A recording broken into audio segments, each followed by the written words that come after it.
ఇప్పుడు ప్రస్తుతం హైదరాబాద్లో హైడ్రా కూల్చివేతలు జరుగుతుంది. నార్మల్గా అయితే హైడ్రా కూల్చివేతలు అంటే బిల్డర్లు లేకపోతే రియల్ ఎస్టేట్ వ్యాపారులు వీళ్ళు భయపడారు, కానీ రాజకీయ నాయకులు భయపడుతున్నారు. ఇది ఏంటి అసలు? ఇప్పుడు జనరల్గా సరే రాజకీయ నాయకులే భయపడుతున్నారా, బిల్డర్లు కూడా భయపడుతున్నారా, రియల్ ఎస్టేట్ ఓనర్లు భయపడుతున్నారా, అది మనకు పూర్తి క్లారిటీ ఉండదు. ఒకటి మాత్రం హైడ్రా అనేది నిర్ణయం గొప్పదై ఉండొచ్చు. నేను దాంట్లో ఏమి అంటే నేను కూడా వ్యక్తిగతంగా FTL ఫుల్ ట్యాంక్ లెవెల్ చెరువు పరిధిలో ఉంటుంది. దాంట్లో ఎవరం కట్టినా, ఏ పార్టీ వాళ్ళు కట్టినా, ఏ స్థాయి వాళ్ళు కట్టినా అది క్షమార్హం కాదు, నేరం. చట్టపరంగా నేరమేనండి. దాంట్లో పార్టీలతో సంబంధం లేదు, రాజకీయం లేదు. బీఆర్ఎస్ పార్టీ వాళ్ళు ఉంటే సమర్థించేది కూడా లేదు. కానీ ప్రభుత్వం తీసుకున్న నిర్ణయం సెలెక్టివ్గా ఉండకూడదు. హెరాస్మెంట్ అనేది నా ఉద్దేశం. ఇప్పుడు నువ్వు బఫర్ జోన్లో FTLలో ఉన్నాయి, బఫర్ జోన్లో ఉన్నాయి, అనుమతులు లేకుండా కట్టినాయి అనే విషయాన్ని కూడా హైడ్రా చెప్పింది. ప్రభుత్వ ఆస్తుల పరిరక్షణ కూడా మంచి నిర్ణయం, నేను కాదనట్లేదు. కానీ దానికి మీరు సరైనటువంటి యొక్క పద్ధతిలో వెళ్ళాలి. నేను రంగనాథ్ గారి యొక్క స్టేట్మెంట్ చూశాను. టైం వచ్చినప్పుడు ఎన్కన్వెన్షన్ కూడా మేము ఉపేక్షించాము. నేను రంగనాథ్ గారిని మీ ద్వారా అడుగుతున్నాను, ముఖ్యమంత్రి గారిని అడుగుతున్నాను. ఎన్కన్వెన్షన్ పక్కనే చెరువు ఉంటుంది, మీ అందరికీ కదా. మరి చెరువు దగ్గరికి నాగార్జున గారు కన్వెన్షన్, ఆయన బహుశా ఆయనదని అనుకుంటా, ఎన్కన్వెన్షన్ పోయిందా? చెరువు ఎన్కన్వెన్షన్ దగ్గరికి వచ్చిందా? అక్కడ మీరు ఇప్పుడు గండిపేటలో ఎక్కడెక్కడ కూలగొడుతున్నారు కదా, అక్కడ FTL పరిధి తెలుస్తుంది. మరి ఇది ఎందుకు FTL కాదు? మీరు నిజమైనటువంటి చిత్తశుద్ధి వాళ్ళు ఉన్న వాళ్ళైతే ఎన్కన్వెన్షన్ లాంటి యొక్క సంస్థలు కరెక్ట్ FTL పరిధిలో ఉంటే రేపు చర్య తీసుకోండి. I'm demanding from here. ఇవాళ మా వర్కింగ్ ప్రెసిడెంట్ KTR మధ్యాహ్నం ప్రెస్ మీట్లో చెప్తూ ఆయనకేదో ఆ జన్వాడలో ఏదో ఫామ్ హౌస్ ఉందని చెప్పారు. అది ఫామ్ హౌస్ లేదు ఆయన పేరు మీద, ఎవరో దోస్తులు లీజ్ తీసుకున్నారంట. అది ఉంటే అది కూడా కూల్చేయమని చెప్పాడు, దగ్గర నుండి కూల్చేస్తాను. సేమ్ టైంలో ఇవాళ మీరు సోషల్ మీడియాలో చూస్తే ఆ గూగుల్ ఫోటోలు తిరుగుతున్నాయి. పొంగులేటి శ్రీనివాసరెడ్డి గారికి, రేవంత్ రెడ్డి గారికి, వివేక్ గారికి, అనేక మంది రాజకీయ నాయకులకు ఉన్నాయి. నేను డిమాండ్ చేస్తున్నా, సమయం అనే ఛానల్ వేదిక ద్వారా నేను రేవంత్ రెడ్డి గారికి, కమిషనర్ రంగనాథ్ గారికి చెప్తున్నా, అయ్యా మీరు పార్టీలతో సంబంధం లేకుండా, రాజకీయాలతో సంబంధం లేకుండా, ఒత్తిళ్లతో సంబంధం లేకుండా FTL పరిధిలో, బఫర్ జోన్ పరిధిలో ఉన్నటువంటి అన్ని నిర్మాణాలను కూల్చండి, చెరువులను పరిరక్షించండి, ప్రభుత్వ ఆస్తులను పరిరక్షించండి. కానీ దీంట్లో రాగద్వేషాలు, రాజకీయపరమైనటువంటి ఎజెండాలు, రాజకీయపరమైనటువంటి భేదాలు, మీ పార్టీ ఒకలాగా, పక్క పార్టీ ఒకలాగా, మీ గురువు గారు చంద్రబాబు నాయుడు గారి పార్టీ వాళ్ళది ఒకలాగా, ఇట్లా ఉంటే మాత్రం తెలంగాణ క్షమించదు, బీఆర్ఎస్ పార్టీ అస్సలు ఊరుకోదు, మీ వెంబడి పడతాం. దీంట్లో ములాయిజా లేదు. మీరు ఒక పని మొదలుపెట్టినారు, సంతోషం. కానీ ఎట్టి పరిస్థితులలో ఇది ఊరుకునే ప్రసక్తి లేదు. మళ్ళీ మీరు కోర్టులకు వెళ్ళి మీరే మళ్ళీ ఇంకోళ్ళను పంపించి దానికి ఒక కొత్త మార్గం వాళ్ళకి ఎతికిచ్చి, పాపం కోర్టుకు వెళ్ళలేని శక్తి వెళ్ళని ఒకలాగా. ఇప్పటికే ఆల్రెడీ కాంగ్రెస్ నేతలే, దానం నాగేందర్ లాంటి వాళ్ళే ప్రభుత్వానికి విజ్ఞప్తి చేసి ఆపేయండి అని చెప్పి MIM వాళ్ళు కూడా విజ్ఞప్తి. ఇప్పుడు నేనున్నానండి, నేను అడుగుతలేను ఎందుకు? మీరు అడుగుతారా? మా మిత్రుడు అడుగుతారా? ఇప్పుడు దీంట్లో వ్యక్తిగతమైనటువంటి లాభాలు లేని నాయకులు ఎవరు మాట్లాడద్దు. ఏ రాజకీయ నాయకుడైనా ఈ కూల్చివేతలు ఆపండి అని చెప్తే వానికి అది పర్సనల్ ఇంట్రెస్ట్ ఉన్నట్టే. ఏ పట్టణ కానీ మా వర్కింగ్ ప్రెసిడెంట్ చెప్పిండి ఆ ఓపెన్ గా కూల్చండి లేకుండా అంటున్నారు. అవును, ఇప్పుడు దానం నాగేందర్ గారు కాంగ్రెస్ లోనే ఉన్నారు. అవును, MIM కూడా వాళ్ళ నుంచే విజ్ఞప్తులు వస్తున్నాయి అంటే రాగదేశాలు లేనట్టే. విజ్ఞప్తులు వస్తుంది. నేనేమంటున్నా, అది ఇప్పుడే తెలియదు. నేనేమంటే ఇప్పుడే స్టార్ట్ చేసిండ్రు. ఇవాళ ఏదో 6-7 విల్లాస్ ఎండో గులగొట్టినట్టు చూసినా, మొన్న 2-3 అపార్ట్మెంట్లు చూసినా, ఆడేదో బిల్డింగ్ చూసి మంచి. నేనేమంటున్నా, I'm the first person to tweet. అంటే నేను వ్యక్తిగతంగా నేను ముందుగానే అందరికంటే రాసినాను, రంగనాథ్ గారు మంచి పని చేస్తున్నారు, మీరు మంచి నిర్ణయం తీసుకున్నారు, కానీ మీకు కావాలంటే నేను ఆ ట్వీట్ కూడా మీకు కాపీ ఇస్తాను. కానీ ఇవాళ ఎన్కన్వెన్షన్ టైం ఎందుకు రావాలి దానికి? ఫస్ట్ ఆడికే పో. ఇవాళ ఐఎమ్ డిమాండింగ్, ఎప్పటి నుంచో ఉంది. అదే కాదు, ఇప్పుడు మీకు కొన్ని సంస్థలు ఉన్నాయి. ఇప్పుడు మీకు ఇక్కడ రాఘవేంద్రరావు గారు IMAX ఏదో ఆయనతో కాదు, ఇప్పుడు తెలియదు, సినీప్లెక్స్.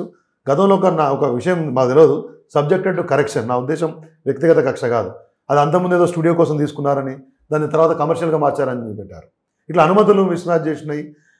హైడ్రా ఏదాకా చెప్పారు, ఫైర్ సర్వీసెస్ది సరిగ్గా మీకు పర్మిషన్స్ లేకుండా కూడా మేము పట్టుకుంటూ ఉన్నారు. నన్ను గో ఇన్ డెప్త్.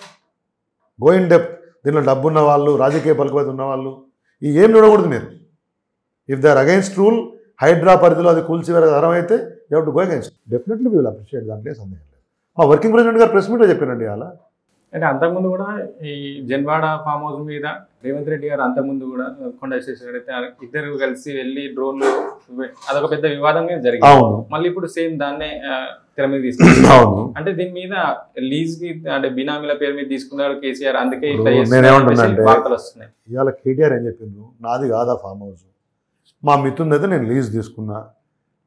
ఆ రోజైన కేసు మీకు అధికారం లేకుండా ఒకళ్ళ ప్రైవేట్ ప్రాపర్టీ మీద drone తిప్పినందుకు.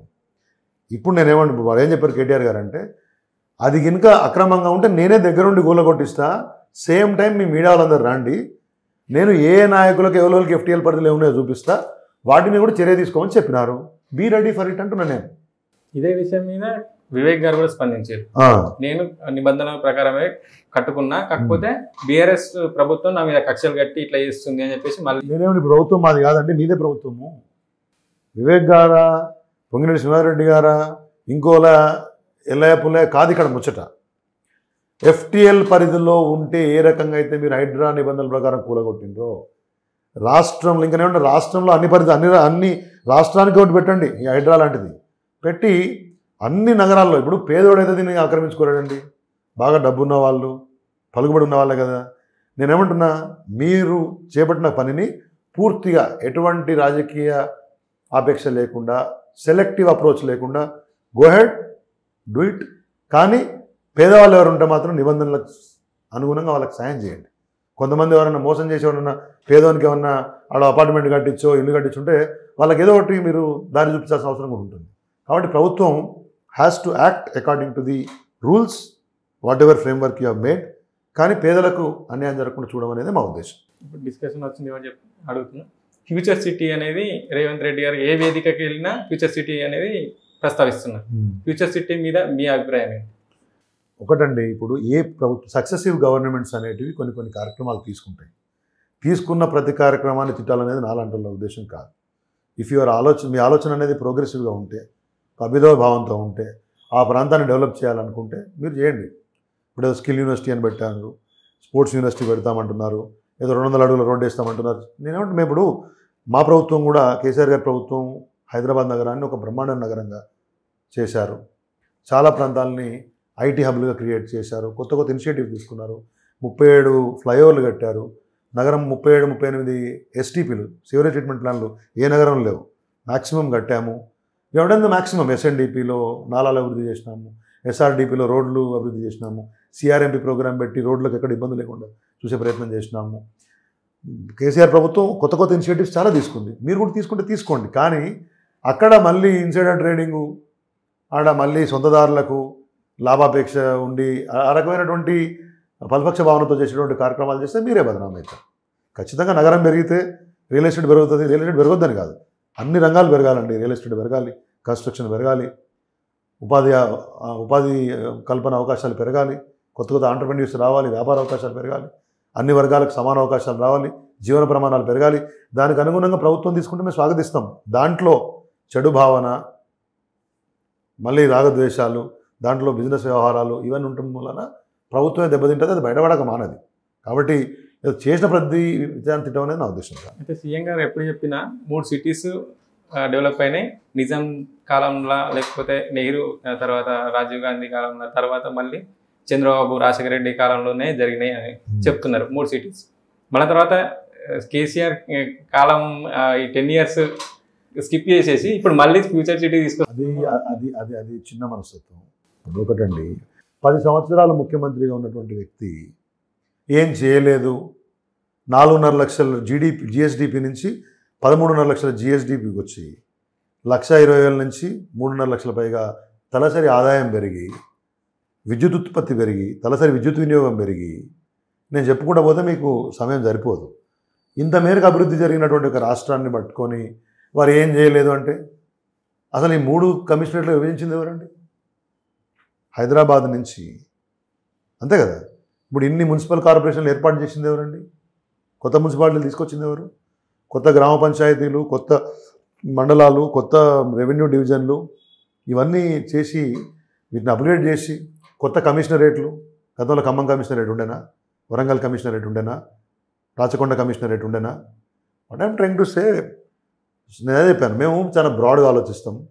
Successive governments, development is a regular process. వచ్చే ప్రభుత్వాలు ఒక్కొక్కరు కొంచెం ప్లానింగ్ చేసి పనిచేస్తారు. పాత ప్రభుత్వం చేసిన కొన్ని కంటిన్యూ చేస్తూనే కొత్తగా వాళ్ళ ప్రింట్ ఉండే విధంగానో వాళ్ళ ఆలోచన విధంగా కొంత చేస్తారు. కేసీఆర్ గారు ఏం చేయకుండానే వారి యొక్క చిన్న మనస్తత్వం అట్లా ఉండకపోతే వాళ్ళకే మంచిది. Okay, thank you sir. Thank you అండి.